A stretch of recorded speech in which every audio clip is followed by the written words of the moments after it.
The morning he died, I made peppermint tea like I always did. The house was quiet, too quiet. Not the kind of quiet that feels like peace, but the kind that feels like absence. Like something had been removed suddenly permanently, and the air hadn't adjusted yet. Ethan passed away at 3:27 a.m. I was sitting right beside him, holding his hand when it happened. 1 minute he was here barely, but still breathing, and then he wasn't. His fingers went cold in mine, like a leaf curling under frost. I didn't cry. I thought I was ready. The doctors had been honest. He didn't have much time left after the last round of chemo, but no one's ever really ready. We never had kids. 2 miscarriages and a quiet mutual decision to stop trying. He was all I had, and I was all he had. At least that's what I believed. His mother never liked me. I knew that from the beginning. I wasn't who she pictured for her only son. She told Ethan once loud enough for me to hear that I was deadweight, no lineage, no money, no future. But Ethan always defended me, always took my side, even when it was silent, even when it was just a long look across the room while she picked me apart over dinner.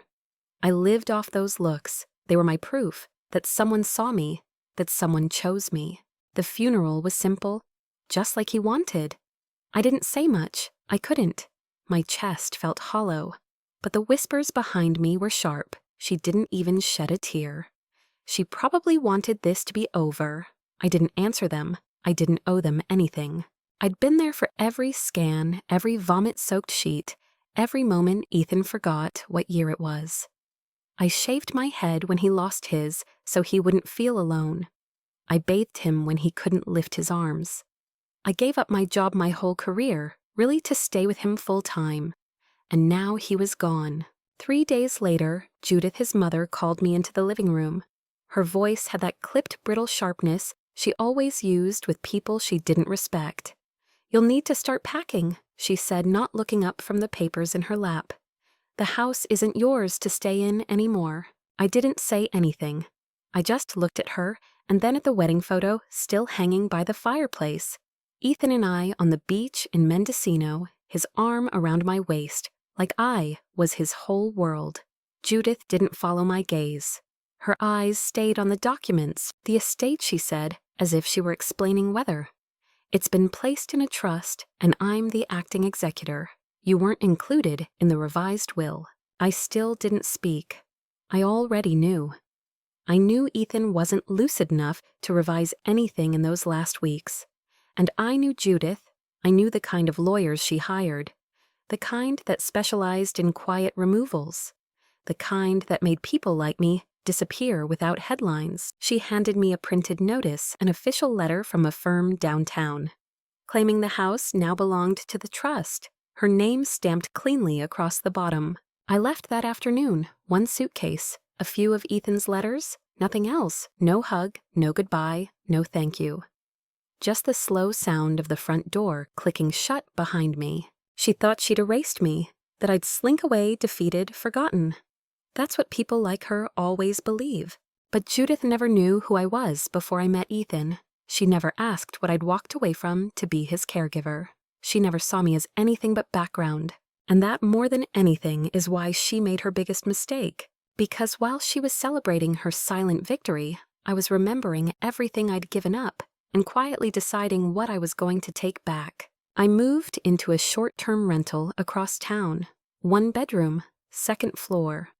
The kind of place that smells like old carpet no matter how many candles you burn. I couldn't sleep the first few nights, not because it was unfamiliar, but because it was silent in a different way. Not the echo of absence, but something more vacant. Like I no longer belonged to anyone or anywhere. I spent those nights replaying everything how Ethan and I met, the years we spent building something soft and private. How we used to drive north with no destination, just to feel the quiet along the Pacific coast. The way he used to tuck my hair behind my ear when I got lost in thought. It was the smallest gestures that hurt the most to remember. But in those memories, something else started surfacing. I remembered what I gave up. I'd been working for a healthcare nonprofit when Ethan got sick. I'd just been promoted director of partnerships. It was the first time I felt like I had something of my own, something no one gave me. When the diagnosis came, I didn't even hesitate. I left it all behind. It's just a pause, I told myself. He needs me more. That pause turned into 5 years. 5 years of insurance battles, chemo schedules, emergency room visits at 3 a.m. I became an expert in medications I couldn't pronounce. I tracked white blood cell counts like it was a second job. And somewhere along the way, I disappeared. Judith didn't see any of it. She showed up at the hospital sometimes, made sure the nurses knew who she was. She'd bring Ethan smoothies and gifts from the golf club ladies. But she never stayed long, and she never looked at me. Once, when Ethan was sleeping, I heard her talking to a nurse outside his room. She's not really family, Judith said, like I wasn't 10 feet away, behind a thin curtain. I don't know how she ended up here, but she's not permanent. I should have stood up then. I should have said something, but I didn't. I was too tired, too full of fear. I'd already convinced myself that none of it mattered as long as Ethan still reached for my hand in the dark. But now that he was gone, I was starting to see things differently. I pulled out the medical power of attorney papers one night. My name had been on everything until 2 months before he passed. That was when the notary visited the house, when Judith started handling things. Ethan had been on heavy medication by then, barely able to stay awake. I remembered the way his hand trembled when he tried to sign. I remembered Judith standing behind him, hand on his shoulder, guiding him like a child. I'd told myself it was grief, that she was just scared of losing her son, that she didn't mean to push me out. But it wasn't grief, it was calculation. And now she had everything, the house, the investment accounts, the vehicles. Even Ethan's old sailboat, which hadn't left the marina in years but held all our summer memories. Everything was in her name or in the trust she controlled. And I was expected to disappear with nothing but silence. I could have left it there. I almost did. But one morning I was walking past a bookstore and saw a book in the window. It wasn't the title that caught me, it was the dedication. For the ones who stayed when no one clapped for them. It stopped me cold. I stood there, hand pressed to the glass, realizing something I hadn't let myself believe. Until that moment, I mattered. What I gave mattered. And if no one else was going to stand up for that, I would. Not out of revenge, out of restoration. I didn't want Judith to suffer. I wanted what was mine. What Ethan would have given me if he'd had the strength to fight her. I started quietly. I looked up estate laws, trust structures. I reached out to a former coworker whose husband specialized in probate litigation. I gathered every document I still had. Ethan's letters, texts, appointment records, prescriptions. I wasn't trying to build a case yet. I just wanted to remember who I had been. Not the woman they erased. The woman who endured. I didn't tell anyone what I was doing. Not the barista who started memorizing my coffee order. Not the woman across the hall who kept leaving soup outside my door. Not even my sister who called once a week from Montana, asking if I was really okay. I let them all believe I was healing, but I wasn't healing. Not yet. I was collecting. There were so many little moments I'd ignored when Ethan was alive. Moments that didn't feel like betrayals until they stacked up high enough to block the light. Like how Judith would intercept the mail saying she was helping with the bills, or how she insisted on handling all the legal documents after Ethan's second surgery, because you're too emotional to read the fine print. How she'd walk into our bedroom like it still belonged to her. At the time, I convinced myself that if I pushed back, it would just cause Ethan more stress, so I let it go, again and again. But grief rewrites memory. It clarifies. One afternoon, I drove to the county clerk's office. I asked to see the most recent version of Ethan's will.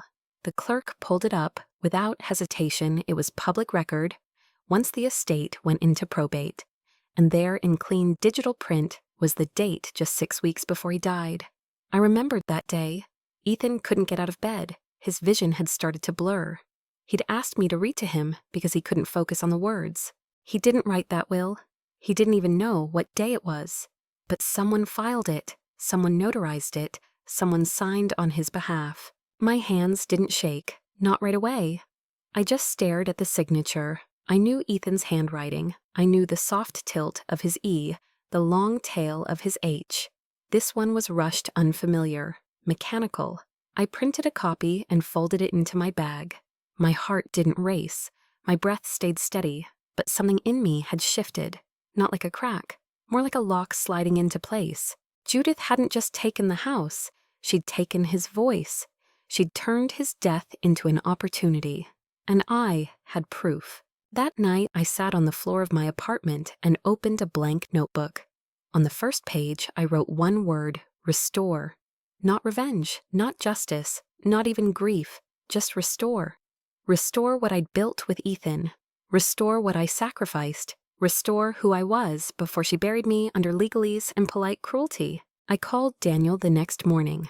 He was a probate attorney in Berkeley, married to my old coworker, Jess. We hadn't spoken in years. I didn't explain everything, just asked if we could meet. He said yes without hesitation. We sat at a corner cafe, and I showed him the documents.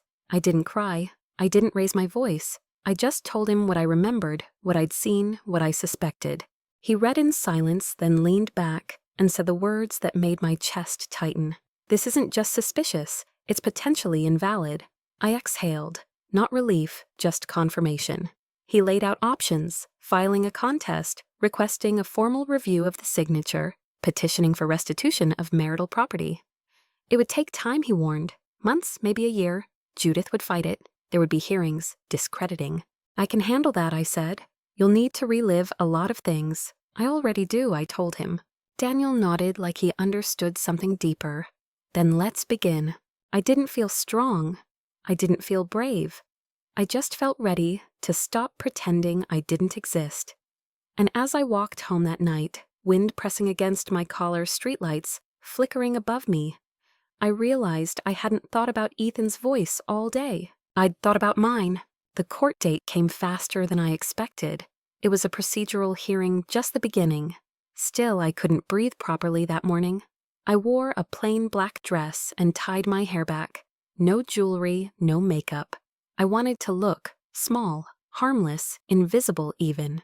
Judith sat 2 rows ahead of me in her usual navy blazer, surrounded by her attorneys. They looked like a panel of wind-proof windows, cold, identical, unshakable. She didn't glance back, not once, but I knew she felt me there. People like her always do. They can sense when something doesn't kneel anymore. The judge reviewed the documents without expression. Daniel did the talking. He was precise, deliberate, never raising his voice. He pointed out the inconsistencies, the date on the signature, the decline in Ethan's mental capacity. During that time, the absence of a neutral third-party witness. The judge didn't rule that day. It wasn't that kind of hearing, but he agreed to move forward. Judith stiffened just slightly. That was all I needed.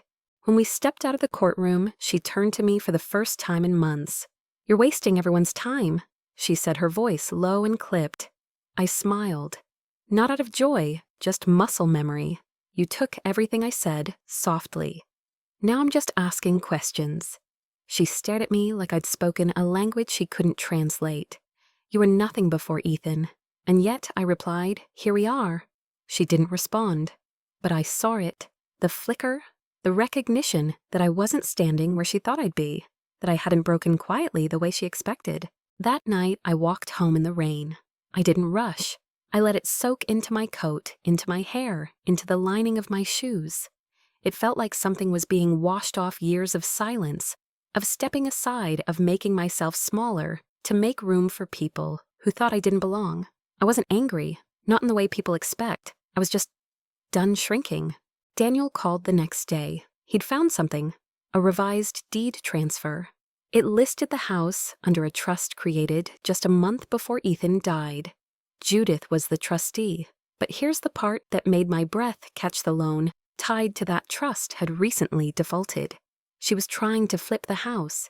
She'd borrowed against it after Ethan's death more than she could manage, probably assuming I'd vanish and she could resell it without delay.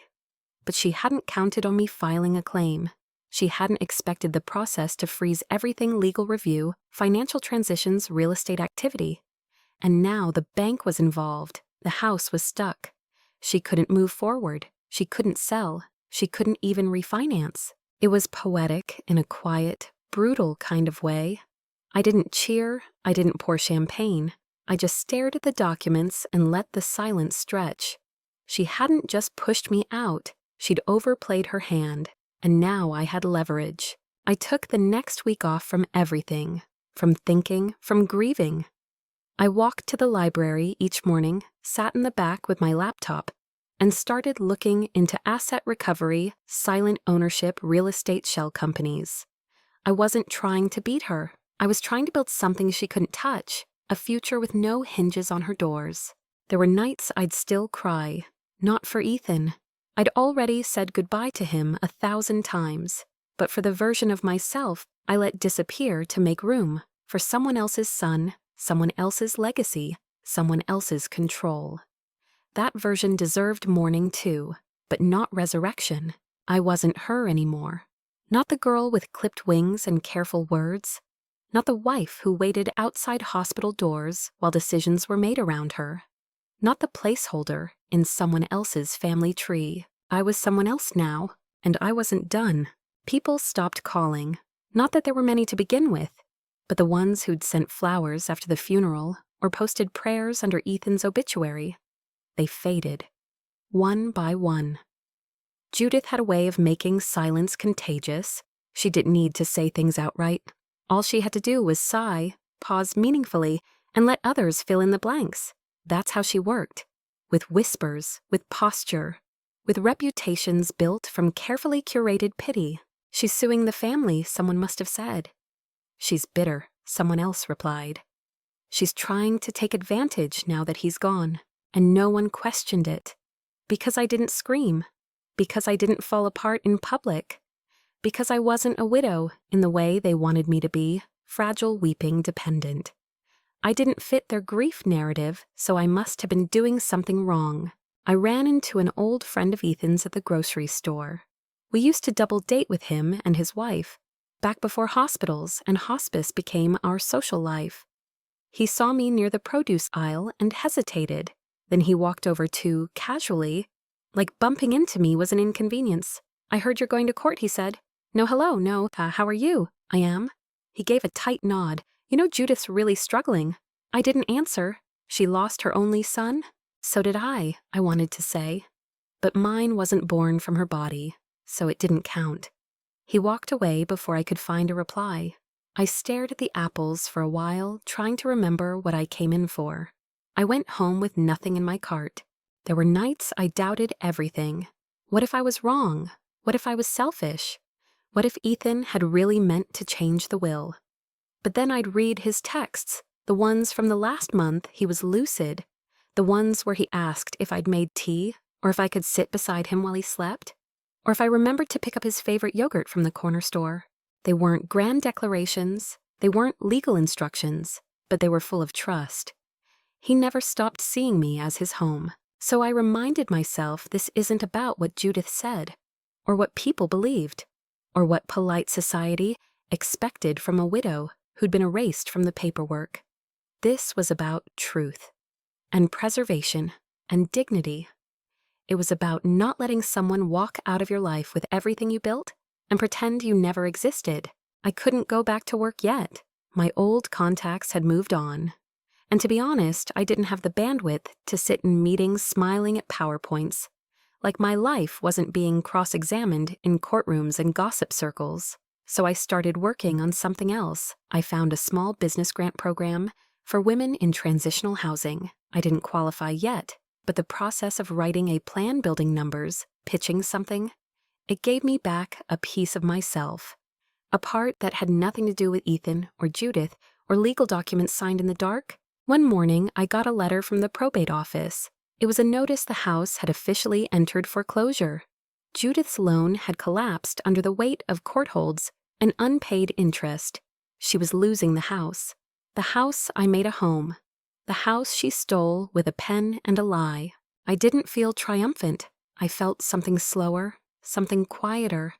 I felt the beginning of justice, not for Ethan, for me. When the house went into foreclosure, I didn't celebrate. I didn't even tell anyone. I just stared at the email for a long time, no subject line, no fanfare. just a scanned notice from the bank notice of default scheduled auction. Judith had over-leveraged it, trying to turn grief into gain. But when the estate got tied up in legal proceedings, the money she borrowed dried up. She couldn't sell, couldn't move, couldn't even negotiate with the lender without facing my challenge. That house, our house, was about to go up for public auction. And that was the moment I made my decision. Not to humiliate her, not to win, but to reclaim the thing I had poured myself into for 5 years. The floors I had mopped when Ethan was too sick to walk. The walls I'd repainted in soft sage green because the chemo made him nauseous around bright colors. The bedroom I had slept in beside his failing body night after night, pretending each morning might be different. I wasn't buying a house, I was buying my way back into myself. Daniel connected me with a third-party real estate trust. It was clean, quiet, legal. The trust would place the bid on my behalf. My name would never appear in the paperwork Judith would eventually see. All she'd know was that a private buyer made a full cash offer during the auction and claimed the deed. The auction was held online. I didn't watch it happen. I went to the botanical garden instead. It was early April. The magnolias were in bloom. I walked slowly through the winding paths, breathing an air that didn't smell like bleach wipes or old paperwork. I sat on a bench near the koi pond and closed my eyes. By the time I got home, Daniel had texted me 3 words. "It's officially yours." I stared at those words, not blinking. I whispered them once under my breath, not because I needed to hear them, but because I wanted the room to know. 3 weeks later, the trust sent out formal notices to the existing occupant, Judith. She had 30 days to vacate or sign a lease. Through the trust, we offered her terms, market rate, no personal leniency, just like any other tenant who couldn't afford to move quickly and needed a temporary option. The management company handled all communication. I never spoke to her, I never saw her, but I imagined her opening that envelope, reading the offer, realizing the house was no longer hers, and that she could only stay if she paid rent. Not to a stranger, but to the woman she called nothing.